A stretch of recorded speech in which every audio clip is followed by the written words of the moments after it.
नमस्कार दोस्तों, स्वागत है आपका सीपी स्मार्ट क्लासेस में। दोस्तों, आज के रोजगार समाचार के इस वीडियो में कुछ अहम खबरें हैं, उनके बारे में चर्चा करते हैं। तो शुरू करते हैं वीडियो। सबसे पहले एलटी ग्रेड की बात करते हैं। एलटी ग्रेड शिक्षक भर्ती के 928 पदों पर भर्ती होनी है और ये 928 पद जो हैं ये है महिलाओं के पद हैं जिनका रिजल्ट आना है। पुरुष वर्ग के 926 पदों का पहले ही रिजल्ट आ चुका है। अभ्यर्थियों को बेसब्री से इसका इंतज़ार है और इसमें लिखा हुआ है कि सामाजिक विज्ञान का रिजल्ट जल्द आएगा। अब इस जल्द की कोई सीमा यहाँ पे नहीं दी गई है। इसमें जल्द का मतलब बस यही लगाया जा सकता है कि यहाँ पे जो दिया गया है कि 1 हफ्ता लगेगा या फिर कितना टाइम लगेगा। तो देखिए, इसका रिजल्ट जो है आज शाम को आने की संभावना है और आज शाम को अगर किसी कारणवश नहीं आ पाता है तो कल 100% ये रिजल्ट आना है। तो जो छात्र तैयारी कर रहे हैं और जो रिजल्ट का इंतज़ार कर रहे हैं, तैयारी मैंने इसलिए बोला क्योंकि इस रिजल्ट के आने के तुरंत बाद एलटी ग्रेड की दूसरी भर्ती आनी है, क्योंकि रिजल्ट निकलने का सारा प्रोसीजर ख़त्म हो जाएगा। जितनी जल्दी ये रिजल्ट आएगा उतनी जल्दी नई भर्ती के लिए लोक सेवा आयोग फ्री हो जाएगा। कोरोना के बाद आज से स्कूल खुलेंगे। कक्षा 9 से 12वीं तक के स्कूलों में विद्यार्थियों को जा सकते हैं, लेकिन विद्यार्थियों को अपने विद्यार्थियों को अनुमति पत्र लाना होगा अभिभावकों से। लेकिन महज 20% अभिभावकों ने अनुमति दी है।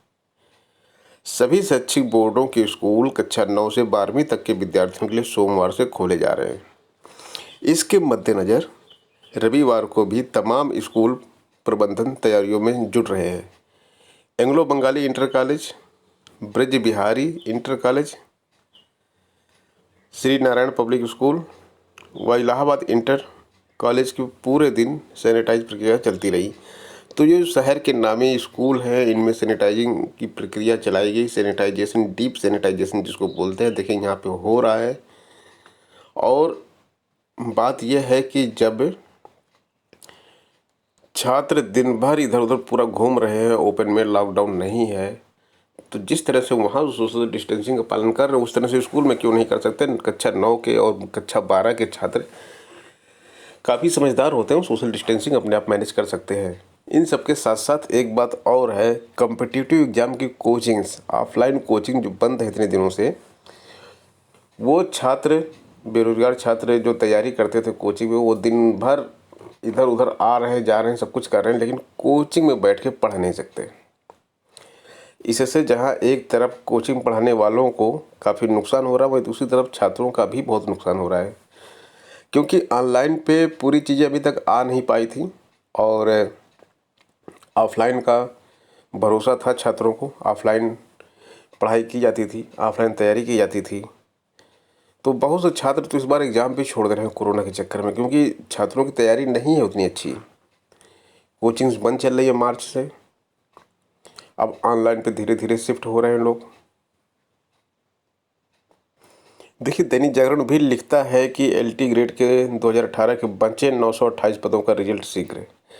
अब यहाँ पर जो चीज़ लिखी हुई है उसमें लिखा हुआ है कि रिजल्ट इसी सप्ताह जारी करेगा। तो इस सप्ताह की जब बात करते हैं तो सप्ताह का पहला दिन तो आज है। बात सप्ताह की हुई है तो फर्स्ट डे भी जारी हो सकता है, लास्ट डे भी जारी हो सकता है। तो अगर फर्स्ट डे जारी होगा तो आज ही हो जाएगा और चांसेस जिसके 90% चांस है आज रिजल्ट आने के। 69,000 शिक्षक भर्ती की बात करते हैं। 31,277 शिक्षक भर्ती की सूची में आरक्षण नियमों की अनदेखी की गई है। एक बहुत बड़ी गड़बड़ी है ये, और इसके बहुत सारे उदाहरण हैं ऐसे जहां पर हाई मेरिट के छात्र बैठे हुए हैं और कम मेरिट के छात्र नौकरी कर रहे हैं। ये कैसा सिस्टम है, किस तरह से बनाया गया है, किस तरह से मेरिट की गई है, इसको समझ पाना बहुत मुश्किल है और ये बहुत बड़ा अन्याय है। अगर इस तरह से हुआ है तो बहुत बड़ा अन्याय है। कभी भी नौकरी मिलनी चाहिए तो श्रेष्ठता के क्रम में मिलनी चाहिए। कॉलेज अलॉटमेंट दोबारा होना चाहिए था। हर कैटेगरी के ऊपर के टॉप लोगों को बुलाना चाहिए था और कॉलेज अलॉटमेंट फिर से करवा के उनको नियुक्ति देनी चाहिए थी। बाकी के जो बच रहे हैं उनका कॉलेज अलॉटमेंट दोबारा हो जाता, तब किसी भी प्रकार की गड़बड़ी का कोई अंदेशा नहीं रहता। अब यहाँ पर देख लीजिए कि 68.32 गुणांक वाले अभ्यर्थी को चित्रकूट में नौकरी मिली है, 69.74 गुणांक वाले को फतेहपुर में मिली है, 72.03 पर चित्रकूट, 71.16 पर फतेहपुर, 71.96 व 71.97 जयपुर में अभ्यर्थियों को चयन हुआ है। जबकि 1 जून को जारी 67,867 की सूची में शामिल 72.8 गुणांक पाने वाले मथुरा की अंकिता जायसवाल 31,277 की नई सूची से बाहर है। हाई कोर्ट के अधिवक्ता सीमांत सिंह के अनुसार 72.67 गुणांक लेकर मथुरा की अदिति गिरी और 72.07 गुणांक पाने वाली प्रियंका यादव को भी 31,277 शिक्षकों की चयन प्रक्रिया से बाहर कर दिया गया है। एक और खबर है, अभ्यर्थन निरस्त करना उचित नहीं है, इसी से संबंधित खबर है। तो यहाँ पे लिखा है शिक्षक भर्ती की 31,277 की सूची में यदि पिछली सूची के हाई मेरिट अभ्यर्थियों का चयन उनके वांछित प्रथम वरीयता के जिले में नहीं हो पा रहा था तो दूसरे जिले में नियुक्ति की जानी चाहिए थी, लेकिन हाई मेरिट के बावजूद इनका अभ्यर्थन सिरे से खारिज करना न्याय संगत नहीं है। 31,277 की ज्वाइनिंग तो कर दी गई, लेकिन ये आग जिसको बुझाने की कोशिश की गई है बेरोजगारी की, ये आग अभी बुझी नहीं है। इसकी चिंगारी जो है धधक रही है और कभी भी वो शोला बन के फूट सकती है, क्योंकि 31,277 को जो ज्वाइनिंग दिए हैं वो भी गलत तरीके से दिए हैं और जो ज़्यादा मेरिट के छात्र हैं वो जब बाहर घूम रहे हैं और उनसे कम मेरिट के छात्र जब चयनित हो गए हैं तो इसको तो वो बर्दाश्त करेंगे नहीं। यह सब गड़बड़ हुआ कैसे आखिर, तो इसके बारे में भी बात कर लेते हैं। 31,277 की लिस्ट बनाने के लिए जो 67,867 के जो छात्र थे 50% इसमें से लिया गया पहले अनरिजर्व कैटेगरी का, जो मतलब कि 50% अनरिजर्व की भर्ती होती है ना, तो ये इसमें से लिया गया 15,638 लोगों को ले लिया गया अनरिजर्व वाली लिस्ट में से। और इसके बाद और जो 18 अनरिजर्व के 18,000 छात्र थे वो बाहर हो गए।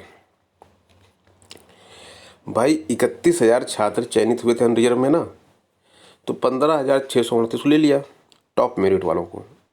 इस अनरिजर्व में जनरल कैंडिडेट भी है, SC ST OBC भी है, क्योंकि ये अनरिजर्व की लिस्ट है, ध्यान रखिएगा।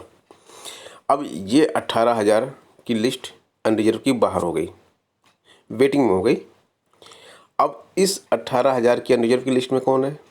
जनरल, OBC, SC, ठीक है। तो 18,000 इन्होंने अनरिजर्व से ले लिया। अब बाकी जो 18,000 थे वो इन्होंने OBC के हिसाब से, SC के हिसाब से, ST के हिसाब से कैटेगरी से ले लिया, कैटेगरी वाइज ले लिया। तो जहाँ नीचे OBC SC ST कैटेगरी की बात थी वहाँ तो कोई दिक्कत हुई नहीं, लेकिन इन 18,000 वालों में जनरल के कैंडिडेट को भी दिक्कत नहीं हुई, क्योंकि वो सब जो है अपनी कैटेगरी में नीचे थे। लेकिन OBC जो यहाँ पर बैठा हुआ है 18,000 में, वो OBC की इस लिस्ट में, जो OBC की सिंपल लिस्ट होती है, अपनी लिस्ट होती है, इसमें वो टॉप में है। टॉप में मतलब जो यहाँ से 50% लिए गए हैं उसके नीचे है, मिडिल में है। यहाँ पर मिडिल में है और यहाँ पर भी आया हुआ है वो। तो अगर इसकी सेपरेट लिस्ट बनाई जाए तो वो ऊपर आ जाएगा यहाँ पे, लेकिन वो तो इस लिस्ट से बाहर है क्योंकि वो अनरिजर्व में सेलेक्ट है। और जो छात्र अनरिजर्व में सेलेक्ट है, इस 18,000 में जो OBC का छात्र सेलेक्ट है, 18,000 में जो OBC का छात्र सेलेक्ट है वो OBC वाली लिस्ट में तो है नहीं। तो जब अनरिजर्व की लिस्ट ली गई तो इसमें वो आया नहीं, क्योंकि 50% में आया नहीं। और OBC में जब लेने गए तो वहाँ वो छात्र मिला नहीं कंप्यूटर को, तो ये छात्र रह गए। और इनसे कम मेरिट वाला छात्र ओबीसी में जाके आ गया। तो सब मिला के ये टोटल पूरा एमआरसी का खेल है। कुछ समझ गए होंगे आप लोग। इस बार नीट 2020 में यूपी से सबसे ज़्यादा छात्र पास हुए हैं। उत्तर प्रदेश से उत्तीर्ण हुए 88,889 विद्यार्थी। दूसरे नंबर पर महाराष्ट्र के 79,974 छात्र इसमें सफल हुए हैं। ये मेडिकल की प्रवेश परीक्षा होती है जिसको एनटीए करवाती है, राष्ट्रीय परीक्षा एजेंसी करवाती है। देश भर में एमबीबीएस के पाठ्यक्रमों में नामांकन अगर करवाना है तो आपको ये परीक्षा देनी होती है। और इसके लिए कितने छात्र होते हैं? करीब 13.66 लाख छात्र इस परीक्षा में बैठते हैं, जिसमें करीब 7.7 लाख छात्र पास हुए हैं, मतलब आधे से अधिक पास हो जाते हैं। एक अधिकारी ने बताया कि इस वर्ष नीट में सर्वाधिक 88,889 उत्तर प्रदेश से और महाराष्ट्र से 79,974 छात्र उत्तीर्ण हुए हैं। और आपको बता दें टॉपर भी उत्तर प्रदेश की है, आकांक्षा सेकंड टॉपर है। नंबर तो बराबर है फर्स्ट टॉपर के, लेकिन जो एनटीए के रूल्स होते हैं उसके अकॉर्डिंग वो सेकंड नंबर पे आई हैं। मृतक आश्रित कोटे के लिए भर्ती प्रक्रिया तेज कर दी गई है। सिपाही चालक के लिए परीक्षा 2 नवंबर को कराई जाएगी। नागरिक पुलिस, सशस्त्र पुलिस व पीएसी में सिपाही चालक के पद पर चयन किया जाएगा। इसके लिए चालान दक्षता परीक्षा 2 नवंबर को पीटीसी सीतापुर में होगी। चालान दक्षता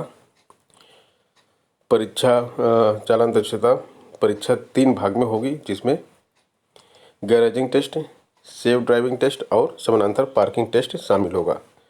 और इसके साथ साथ जो उत्तर प्रदेश पुलिस भर्ती एवं प्रोन्नति बोर्ड के में विभिन्न इकाइयों में मृतक आश्रित कोटे के पदों की भर्ती प्रक्रिया तेज कर दी गई। इस कोटे में सिपाही, कांस्टेबल समेत अन्य पदों पर भर्ती के लिए कराई गई शारीरिक दक्षता परीक्षा का परिणाम घोषित कर दिया गया है। नागरिक पुलिस में मृतक आश्रित कोटे से रिक्त सिपाही के 130 पदों पर कराई गई शारीरिक दक्षता परीक्षा का परिणाम बोर्ड ने घोषित किया है। 81 अभ्यर्थी चयनित हुए हैं और इसी तरह से सिपाही के 38 पदों का चयन का परिणाम भी घोषित कर दिया गया है। इसमें 33 अभ्यर्थी सफल हुए हैं। तो दोस्तों ये थी आज की प्रमुख खबरें। मिलते हैं नेक्स्ट वीडियो में नई अपडेट के साथ। धन्यवाद।